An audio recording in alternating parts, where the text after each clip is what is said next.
Develop limerence for the mundane. Lament over the wicked who sacrifice the sanctity of their namesake for a painstaking price. God is pain, and I've been too numb to suffice. So despite how short this poem is, I was glad I was able to articulate it because it conveys a dichotomy of that in the way that I view divinity, and the way that I view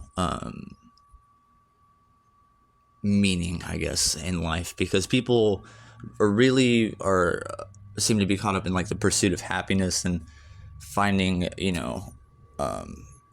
being happy and joyous in their day-to-day life. But I think that's kind of overrated. I think meaning is a bit more of a noble goal, but that's for another kind of video maybe. But the idea of no pain, no gain is kind of another way to kind of convey this. But this idea, so God is pain. Whether you agree with me or not, like, I'm just trying to convey an idea here. I don't even know if I fully believe that, but if you look at the character of Jesus and think of the whole Jesus narrative and that statement of God is pain, right? It kind of really fits, in my opinion, I think, because he essentially bore the pain, supposedly, of the entire world, and so he essentially is the isn't there a Police song, King of Pain? Is that not, that song always reminded me of Jesus. I don't know if that's like a me thing, or if Sting purposefully wrote that song to like be kind of Jesus-esque. I'd have to look at the lyrics, but just a thought about that.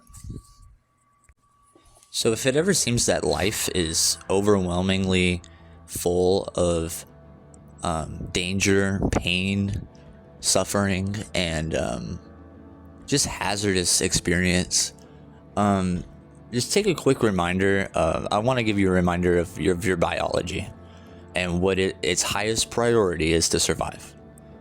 And I don't mean to like come off as patronizing or condescending, but in order to survive, our biology and our nervous system and our awareness has to be centered around danger and not pleasure. People get PTSD and are traumatized by overwhelmingly negative experiences, right?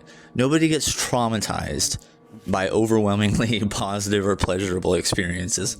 So our memory, our awareness and our memory is directly focused and prioritized on what is a threat to us or what can be a threat to us. So things that have hurt us in the past, that's why negative experiences shine brighter in our memory. I guess you could put it, think of it that way.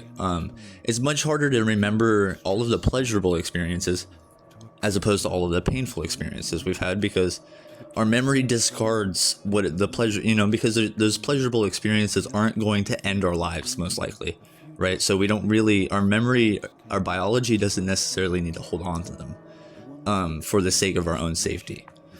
So it's just like, it's just a realization I had one day, and I was like, because for at least for me, I can really ruminate on fucking anything, really. Like it's just like, I don't know, like I can really just hyperfixate and ruminate on negative aspects of the glass being half empty instead of being appreciative of what I do have. And that tendency, I think, is very human, and if you feel the same way, don't feel bad.